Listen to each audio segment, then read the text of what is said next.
domenica, benvenuti alla TG Sicilia, alle principali notizie. Commozione, esortazione alla pace e grande umanità nel primo discorso da pontefice di Leone XIV. 200.000 fedeli in piazza San Pietro, tanti leader, i capi di Stato e un pezzo di Sicilia che racconta le lontane origini isolane del nuovo Papa. A Noto, rissa tra giovani, nella notte in piena movida, esplosi i colpi di pistola, arrestati in due, un 17enne denunciato per porto d'arma da fuoco. Aggredita e ferita in ambulanza a Catania, il drammatico racconto di un'operatrice del 118, l'ultimo di una serie infinita in onda nel programma Il Punto. Catania ha recuperato il corpo senza vita del giovane annegato caduto in mare per prendere un pallone davanti a Piazza Battiato. Per la tragedia, un minuto di silenzio in apertura del Lungomare Fest. A Taormina, spettacolare esplosione stamattina organizzata da Prefettura e Protezione Civile dei massi del costone che mettevano a rischio case e strade. Autostrada già riaperta, via Garipoli di nuovo percorribile a metà giugno. A Catania ritorna Bici Bimba, la ciclopasseggiata per famiglie della FIAB, la Federazione Ambiente e Bicicletta. E tra i rami dell'orto botanico 1000 colibrì colorati riprodotti in 3 dimensioni. Suggestiva installazione del designer Bob Liuzzo. Calcio, Serie B, Palermo già fuori dai play-off, rosanero eliminati dalla Juve Stabia, stagione flop per gli uomini di Dionisi. Ancora calcio con la sconfitta di Foggia nel doppio spareggio, il Messina è retrocesso in Serie D, altrettanto negativo il futuro della società. E poi il basket in Serie A, esordio vincente di Trapani nei play-off scudetto, superata Reggio Emilia.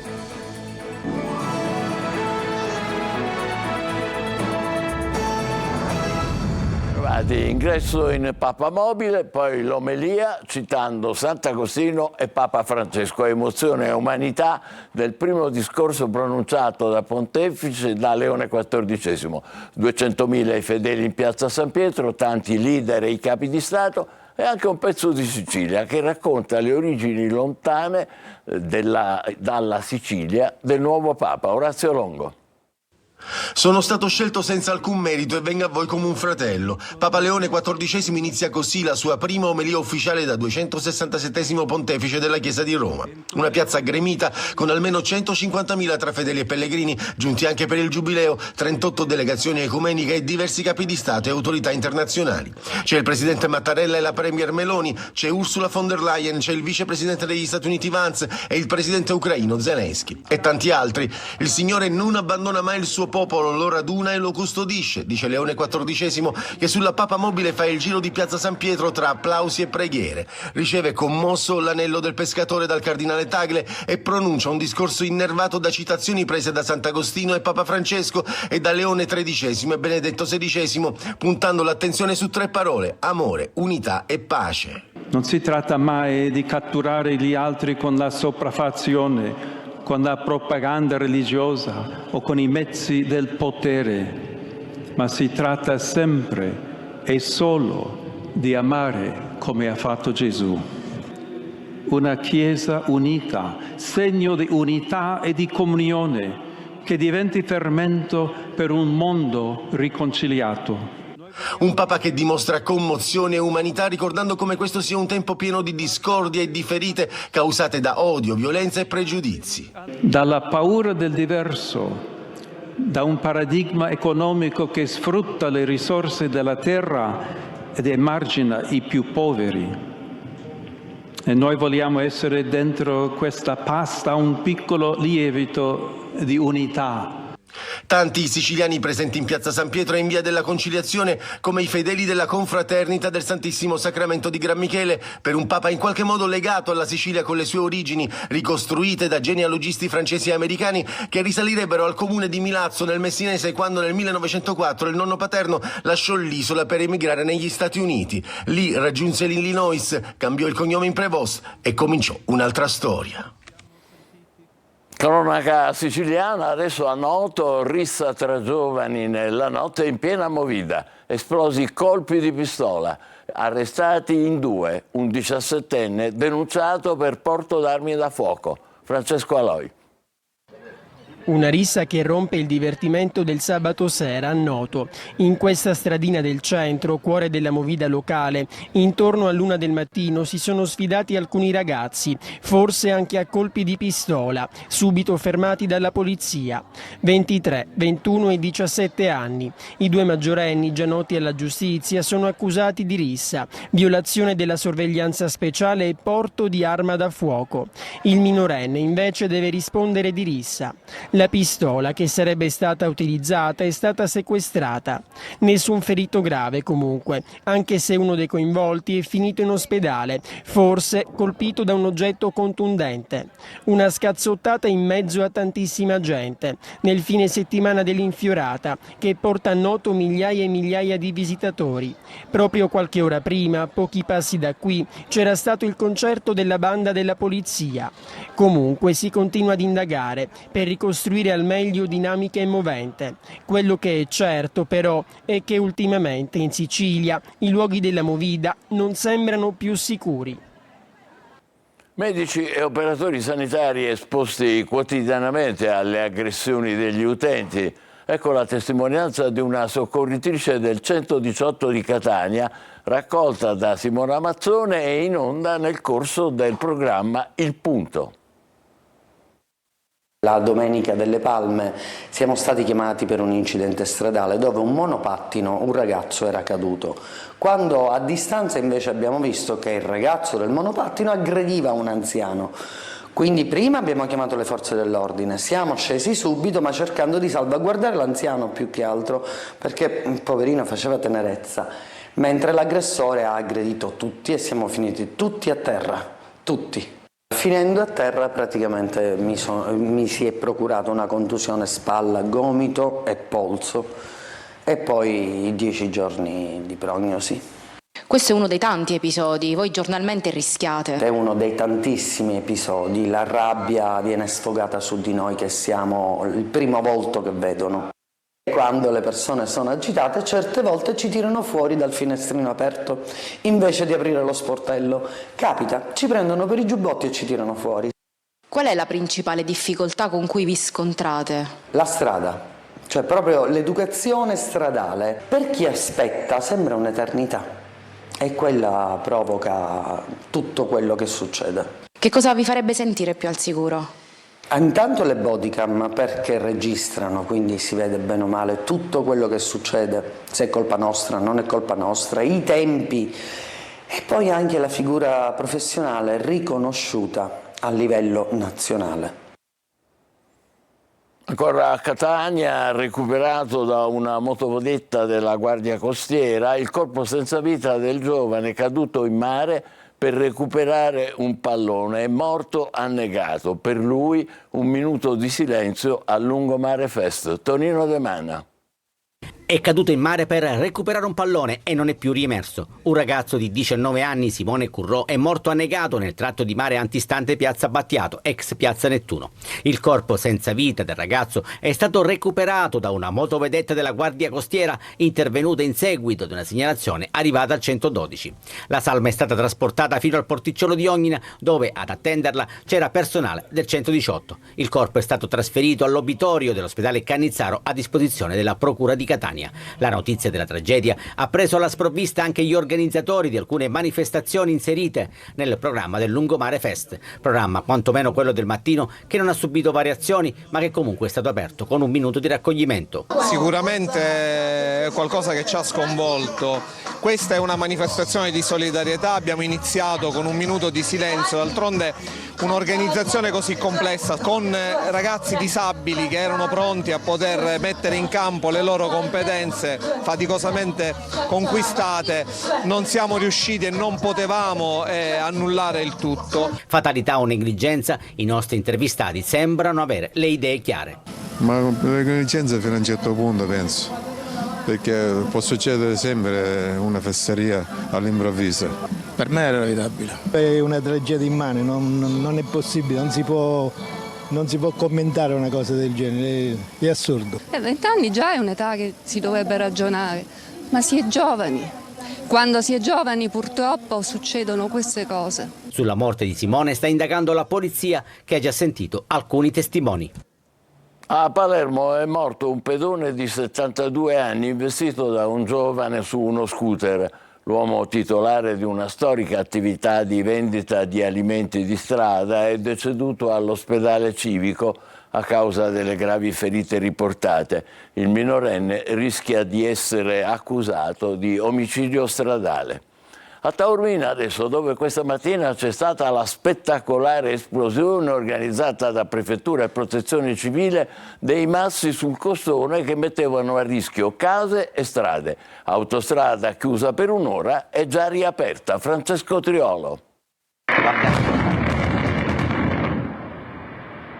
Un'esplosione spettacolare, quella dei massi che a Taormina rendevano pericolosa la via principale di accesso alla città. Tutto, questa mattina all'alba, è durato una decina di secondi, ma dietro c'è stata una organizzazione minuziosa nell'ambito dei lavori del raddoppio della linea ferroviaria e coordinata da Prefettura di Messina e Protezione Civile. I due blocchi rocciosi di circa 3.000 metri cubi mettevano a rischio abitazioni, strade e una casa di cura. Così stamane evacuata la zona e chiuse strade e autostrade. Alle 7 in punto l'esplosione.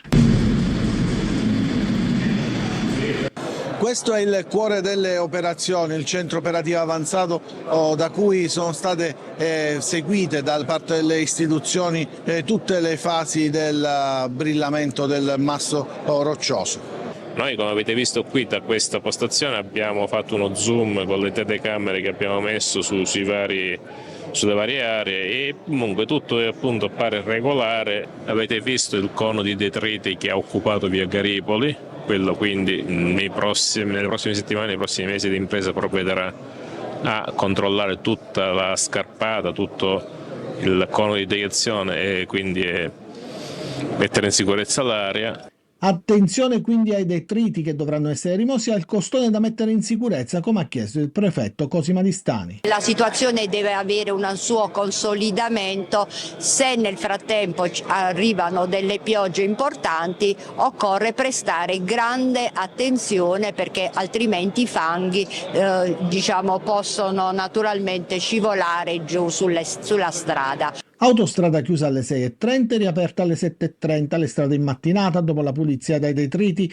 L'esplosione di questa mattina arriva un mese prima rispetto al cronoprogramma, così la riapertura completa della strada è più vicina. Siamo con 28 giorni di anticipo e quello che era la previsione del 14 di luglio come conclusione dei lavori e riapertura della via Garipoli verosimilmente si potrà ipotizzare tra il 13 e il 15 di giugno prossimo. Torniamo a Catania con i bambini in bicicletta per riscoprire le bellezze della città. Ritorna la Bicimbimbi, la ciclopasseggiata della FIAB dedicata alle famiglie. Luca Ciliberti.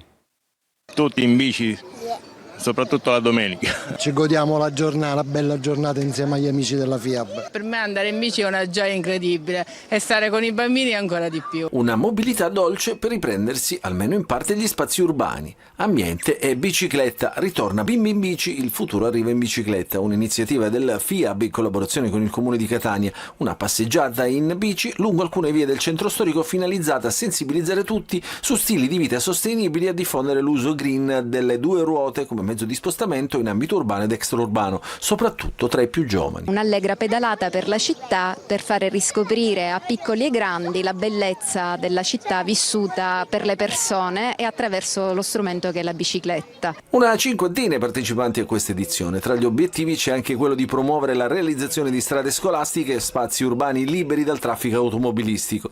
E anche stavolta non sono mancate le soste forzate. Poco fa è capitato che un bambino si è dovuto fermare perché ha forato a causa del vetro che c'era a terra, ma non solo, ci siamo dovuti fermare ancora prima per un'altra foratura dovuto a dei rifiuti di altro tipo metallici che abbiamo trovato lungo il percorso, proprio lungo la pista ciclabile che abbiamo fatto assieme. Una città probabilmente ancora poco a misura di bicicletta.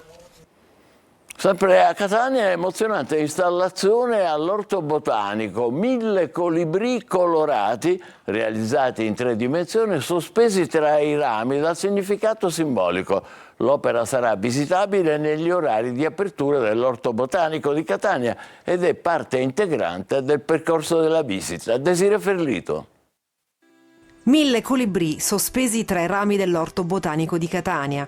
È l'installazione inaugurata e firmata dal design catanese Bob Liuzzo, un'opera emozionante che invita a riflettere sul valore dei piccoli gesti e sull'impatto che l'impegno collettivo può generare.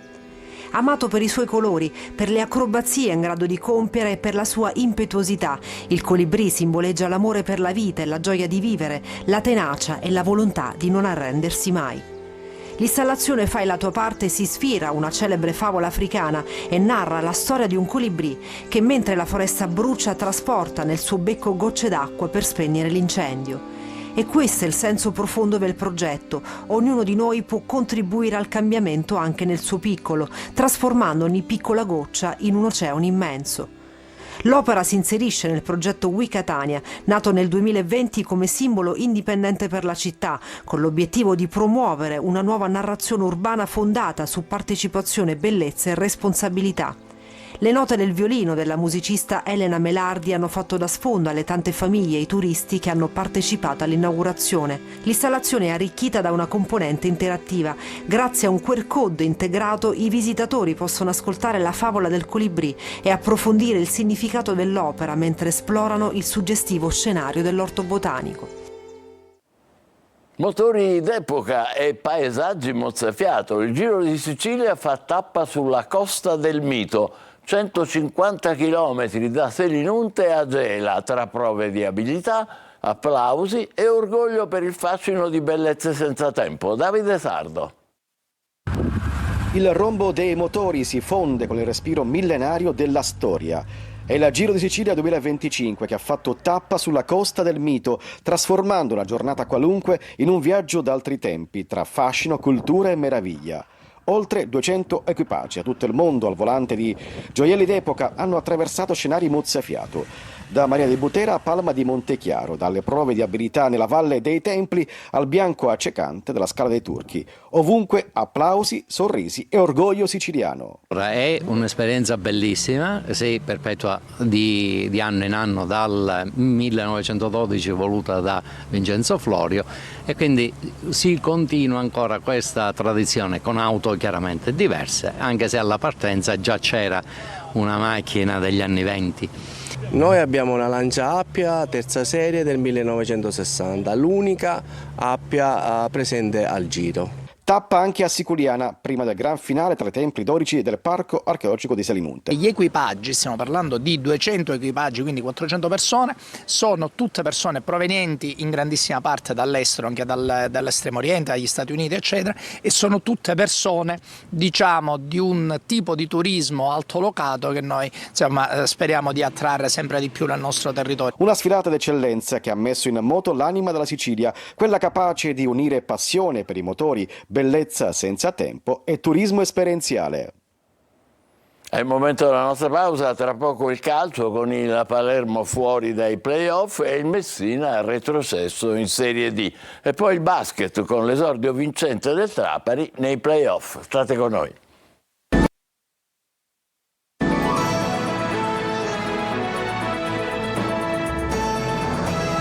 Calcio Serie B, Palermo già fuori dai playoff, rosanero eliminati dalla Juve Stabia. Al Menti finisce 1-0, stagione flop per gli uomini di Dionisi. Marco Gullà.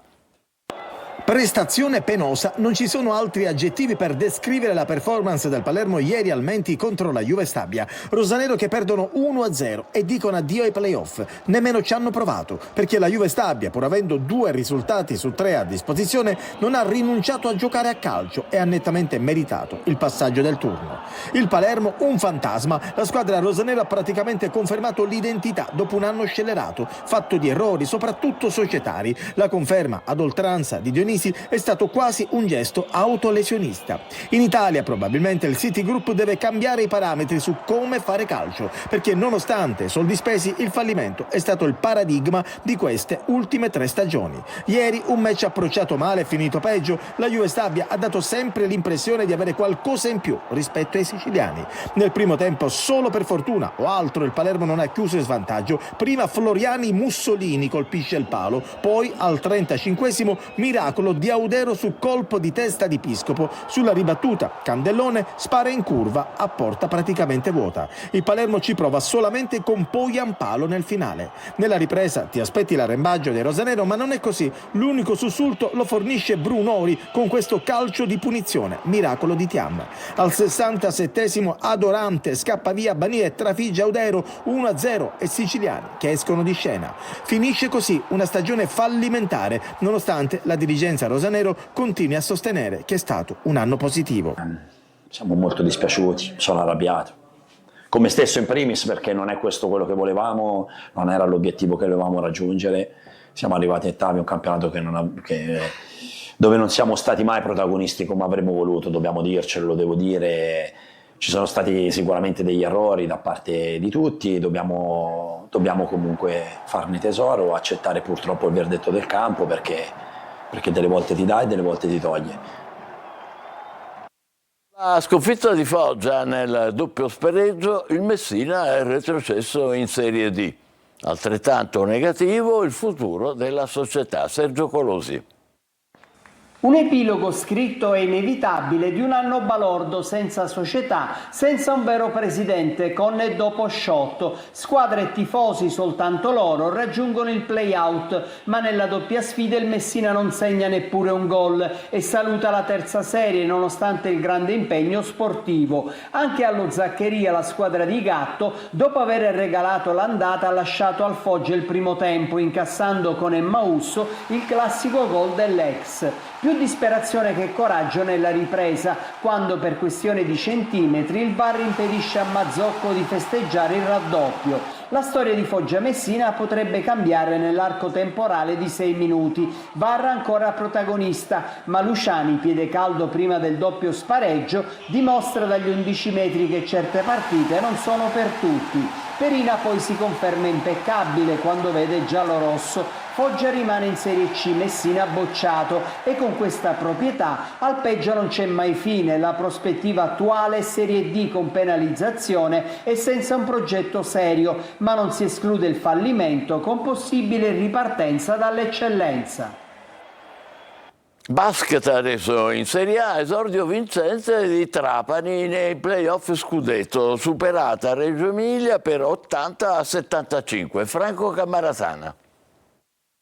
Impatto vincente della Trapani Shark nei playoff scudetto. È finita 80-75, una partita equilibrata, impattata male da Trapani nel primo quarto, chiuso sul 23-15 per gli ospiti. Riposo lungo sul 40-39 con Trapani, che però soffre maledettamente la difesa avversaria. Si va avanti poi punto a punto con Robinson che tiene a galla i suoi con alcuni canestri da 3. A 55 secondi dal termine il punteggio è in perfetta parità, 75-75. Galloway però mette la bomba da 3, mentre Notei dalla lunetta fissa il punteggio sull'80-75 finale. Domani sera si giocherà gara 2, sempre a Trapani, con la squadra siciliana si spera più lucida e senza cali di concentrazione. È partita chiave per questa serie. Io Ne approfitto adesso a chiamare tutto popolo veramente per sostenere questi ragazzi, perché abbiamo speso tante energie, non solo fisiche, mentali. Adesso tutti fanno programmi loro per recuperare meglio il possibile,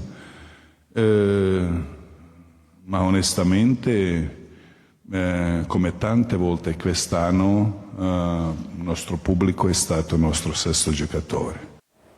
Pallanuoto, l'Orizzonte Catania conquista la qualificazione all'ennesima finale scudetto della sua storia. Le Etnee battono Trieste per 11-7 in gara 2 della semifinale tricolore, bissando il successo conquistato in Sicilia. Orizzonte affronterà in finale scudetto la SIS Roma. La prima gara si giocherà sabato 24 alle 18:30 a Catania. Noi ci fermiamo qui, grazie e ancora buona domenica.